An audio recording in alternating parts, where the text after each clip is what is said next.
Hey everybody, what's going on? I'm Dr. Jeff Langmaid with the Evidence-Based Chiropractor, and right here I have a new model from Jerome and Dynamic Disc Designs.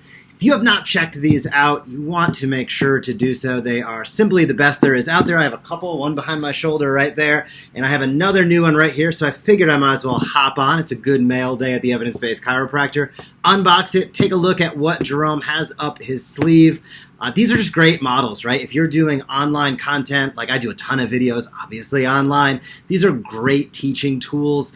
And also in your practice, sitting with patients and explaining what's going on inside their body sometimes can be very, very challenging with just like a handout or a 2D sheet. But when you have a three-dimensional model, you really get to get in there and explain to the people that come into your practice, hey, what's going on in their body? What are you trying to accomplish, and what might be some of the challenges that they might encounter along the way? Also, of course, kind of what matters and what doesn't matter, right? When we look at imaging and things like that, it can be big and scary, but quite often, the truth can be a little bit simpler for a lot of people. So a model is one of the best tools, probably the best tool at letting people understand what's going on inside their body. I use them every single day in practice, in the multidisciplinary spine surgery groups that I've been practicing with.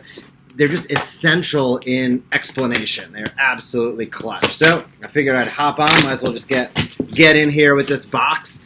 And let's see what we have going on inside. Maybe a little more challenging than I anticipated. Cool. Here we go. So the other thing about all of Jerome's models, to my understanding, is that they are all handcrafted by him, and they additionally, all of them are based off like real anatomy, real skeletons, right? So there is no guessing as far as that goes. So as I pull things out here, we got a whole bunch of popcorn protecting the model, which is cool.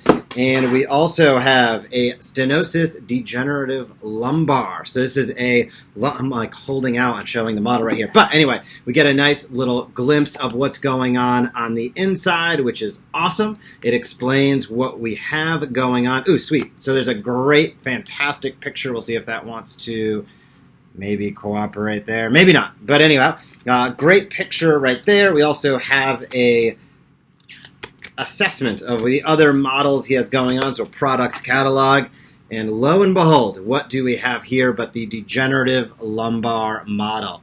So first take on this, the feel is awesome.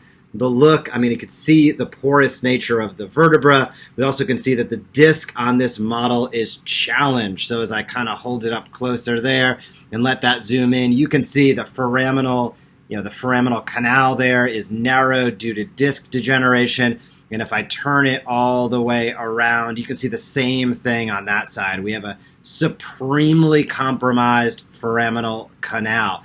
The other beautiful part of the models that Jerome creates is that they are, not just in name, they are dynamic.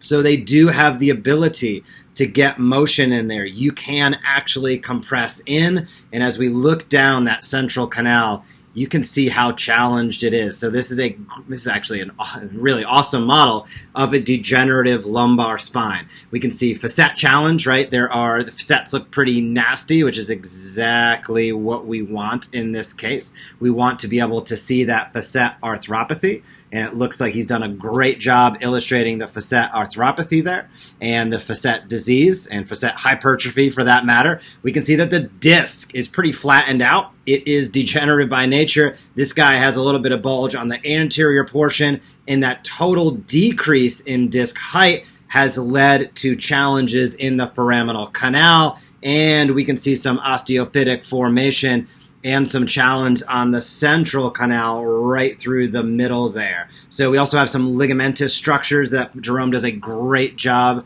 kind of bridging right into the model right there. And then as I kind of look up on the inside, I can also see, it might be a little challenging with this camera angle, but actually ligamentum flavum on the inside is hypertrophic as well. So this is an awesome model. This actually came across because Jerome reached out to me. He saw I did a stenosis video, and he was like, man, you're using one of our models, and it looks awesome, but I might have the perfect model when you talk about spinal stenosis in the future. I could not agree more. this is absolutely awesome. I'm kind of looking through some of the literature that he supplies here, and good, I was correct. So we have mild facet arthropathy, we have thickened ligamentum flavum, and moderate facet arthropathy on the other side. And we have osteophytes formed throughout. So this is a pretty degenerative spine overall. I mean, I would say this, if I looked at this on an MRI, is pretty nasty. So this would probably be someone who's either really had a lot of wear and tear on their body or someone who is a little bit more advanced in age.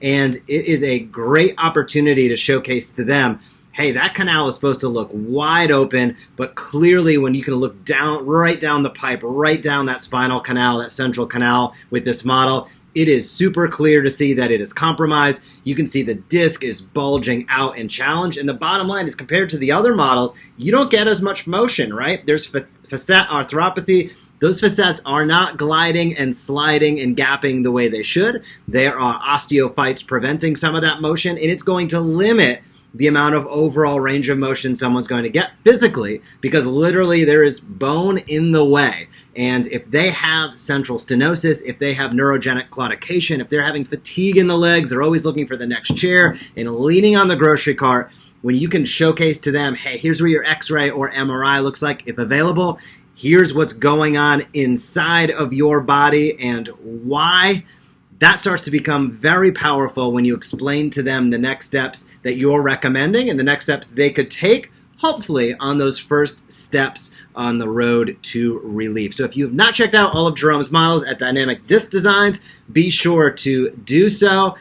They're awesome. I have quite a few of them. I use them all the time. I'd recommend that you do as well. There's probably no better teaching tool that you can utilize, and it is a great complement if you have imaging, or if you don't have imaging for that matter. It is nearly essential to showcase what's going on anatomically inside the body and what you hope to do to improve those patients' conditions. So I hope this was valuable for you. If you have one of these models, comment down below with your thought or which model you'd have. Love to hear about it. I have a few here, and I'll probably do a full review on this also sometime soon, but I wanted to hop on live, unbox it. I opened up my mailbox, and it was a good mail day, so I thought I'd share that with you. So I hope you guys have a great day, and I'll